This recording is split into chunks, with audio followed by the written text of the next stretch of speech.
Satnam à tous et à toutes. J'espère que vous allez bien en ce dimanche. Et je vous fais cette petite vidéo parce que depuis que j'ai lancé mon activité, je reçois énormément de questions et de personnes qui sont intriguées par mon parcours, qui ont des questions sur mon parcours, qui veulent me rencontrer. Et je reçois tellement de demandes que bien sûr, je ne peux pas répondre à toutes les demandes, rencontrer, appeler tout le monde. Même si dans l'idéal j'aimerais, mais voilà, mon temps est précieux et je suis très engagée dans cette activité, dans les projets que je mène avec la PIBAL, etc. Donc voilà, je ne peux pas répondre à toutes les demandes, donc j'ai décidé de faire cette vidéo. On a le petit coucou d'Isis, je vous la montre puisque c'est notre petite star. Tu fais coucou à la caméra? Voilà, elle fait coucou à la caméra. Elle a l'air contente de pouvoir vous dire bonjour. Donc, ce que je vais faire aujourd'hui, du coup, c'est... alors, je ne vais pas vous raconter tout mon parcours parce que je l'ai déjà fait dans plusieurs IGTV, notamment dans mes échanges avec Camille pour parler de comment on s'est rencontrés, comment on est arrivé à doTERRA toutes les deux, etc. Et du coup, toutes ces vidéos sont sur ma chaîne YouTube. Donc, Anahata Live sur YouTube. Et on a fait un vrai taf avec mes équipes de récupérer tous les IGTV Instagram que j'ai fait en live avec des gens pour les mettre en ligne. Donc presque tout est en ligne maintenant, donc vous pouvez y aller. Et vous avez tout sur YouTube, ce qui est beaucoup plus simple. Perso, je trouve que retourner sur le feed Instagram, etc. Je reçois beaucoup de demandes de gens qui me disent « Ah, mais moi aussi, je me sens attirée par le coaching. » C'est aussi des conversations que j'ai avec certaines personnes qui s'interrogent sur la reconversion et qui sont un peu perdues, qui ne savent pas vers où aller, comment se former, etc.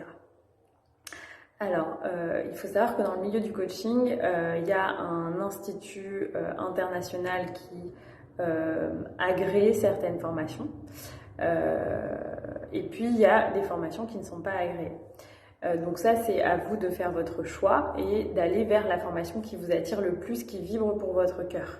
Si vous avez envie de faire une formation. Moi, personnellement, j'ai fait la formation qui s'appelle Creator Coaching Programme de Selfcraft, Selfcraft, qui a été créé par Kerora et sa compagne. Kerora, c'est quelqu'un qui a été dans le coaching pour les privés et les professionnels pendant très longtemps en Australie, qui vit aujourd'hui en Thaïlande où il a fondé son entreprise de formation coaching et qu'il transmet depuis 4 ans environ. Moi, j'ai été la première promo en français et puis aujourd'hui, il y a des promos en espagnol, en allemand, au-delà de l'anglais. Voilà, c'est une très très belle formation et moi j'y suis allée complètement avec le cœur. J'ai rencontré Kero à Paris grâce à Anne-Claire Méret que je suis sur les réseaux sociaux où on a vécu un premier atelier d'une journée, donc c'est de 2 jours je crois, et puis c'est à l'issue de ça que je me suis dit ah ça me plaît, peut-être s'il lance une formation je les suis, et j'ai adoré cette formation parce que moi, j'avais peur en prenant une formation coaching que ce soit quelque chose d'extrêmement business. Moi, je viens du milieu du business, de l'avocature d'affaires, des fusions-acquisitions. Donc, les trucs business, j'en avais un peu ma claque et j'avais envie de quelque chose qui soit spirituel. Et donc, il y a vraiment cette dimension-là dans la formation qui est enseignée par Kerora, voire même une dimension, je trouve, chamanique. Voilà. Donc beaucoup de gratitude d'avoir vécu cela, et puis surtout ce qui est intéressant dans une formation, c'est de pouvoir rencontrer d'autres personnes qui vivent ce parcours et qui ont envie aussi de transmettre le coaching, soit qu'ils le font déjà et qui font cette formation en complémentaire, soit qui sont dans la même démarche que nous. Donc voilà, moi j'ai lancé mes activités en parallèle de cette formation et c'est une formation qui durera à peu près 6 mois, voilà, en ligne. Aujourd'hui, si c'était possible, je préférerais la vivre en présentiel, bien sûr. Après, voilà, on fait comme on peut et ce que la vie nous propose en termes d'opportunités.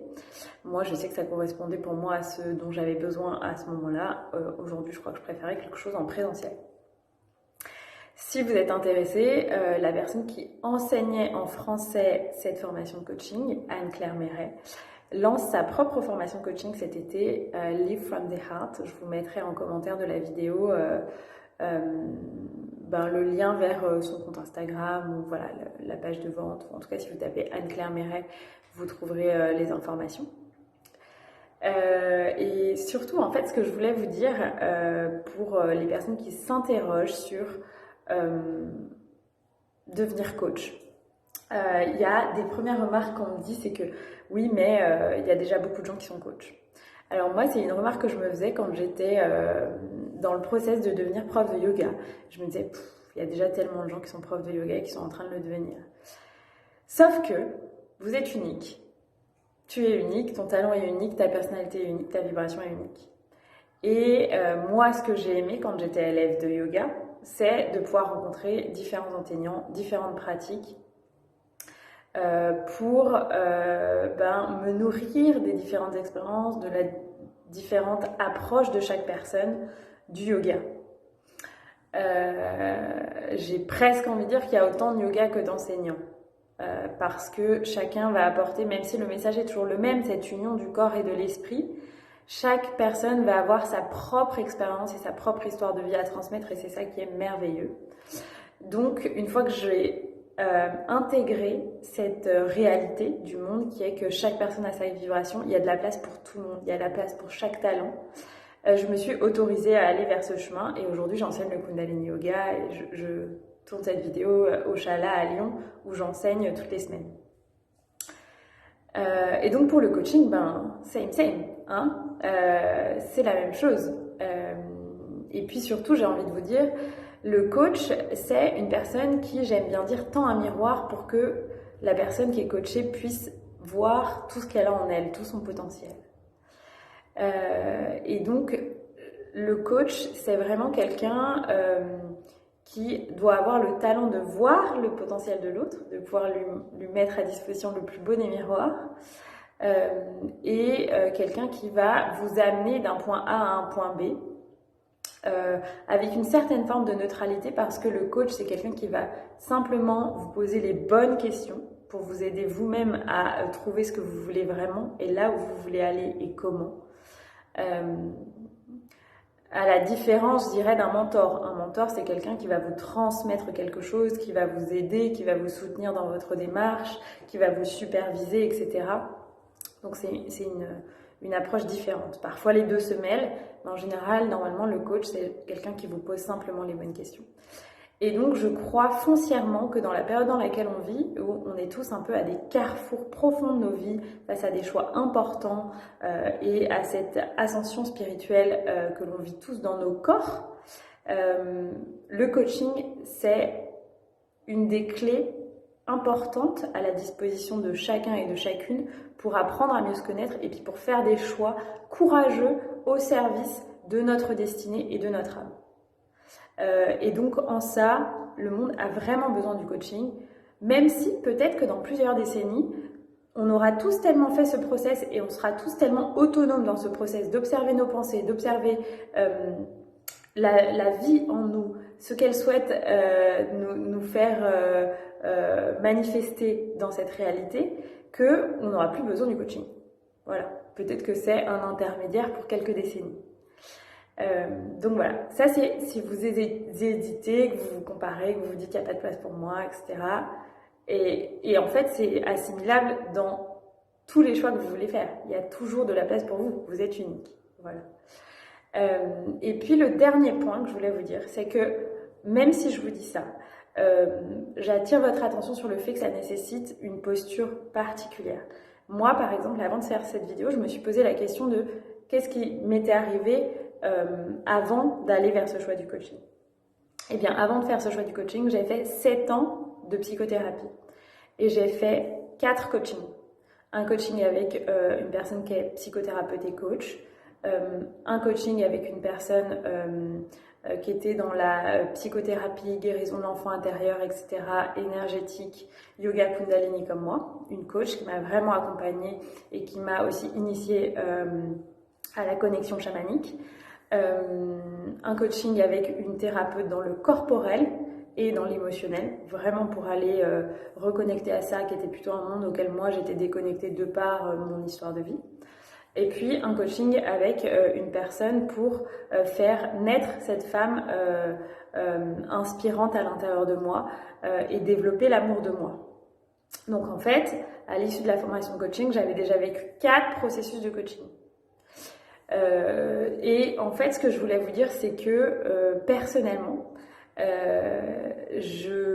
j'observe que d'après moi, les meilleurs coachs, même si c'est parfois des personnes qui n'ont pas encore de coaché, qui sont des coachs qui l'ignorent, sont en tout cas des personnes qui ont vécu ce processus de transformation, ce processus alchimique à l'intérieur d'eux-mêmes, de par des épreuves de vie et surtout de par des accompagnements.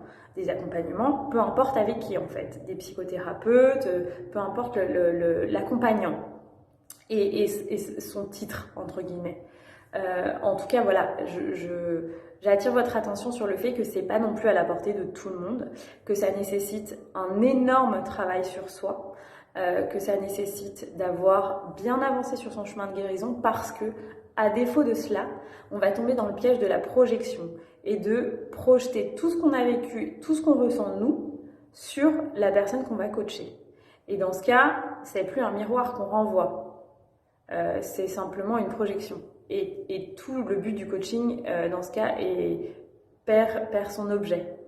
Donc voilà, et puis au-delà, ça nécessite aussi un engagement au quotidien dans sa posture, l'observation de ses pensées, son hygiène de vie, etc. pour être vraiment au service. Et parce que quand on est coach, en fait, on est invité à avoir un bol vide, on est invité à être simplement l'instrument de la vie et à presque être canal de la vie pour la personne que l'on coach.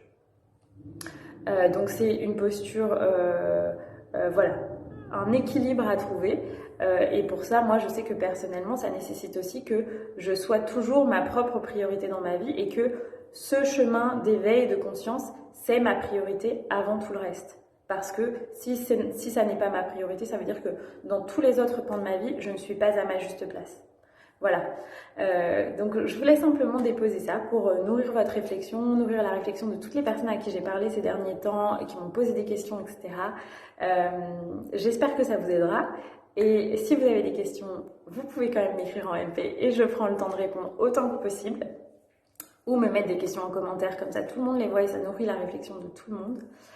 Je vous souhaite un merveilleux dimanche et puis voilà, si vous avez aussi envie de vivre ce process alchimique du coaching, je vous invite à contacter un coach, moi, un autre coach, à intégrer un coaching de groupe. Moi, je vais lancer des coachings de groupe d'ici la fin de l'année. Donc voilà, vivre ce processus à l'intérieur de vous-même parce que c'est comme ça que vous incarnerez le mieux ce processus de transformation, de métamorphose de l'être. Voilà. Je vous embrasse très très fort et puis je vous souhaite une belle fin de week-end. Bye.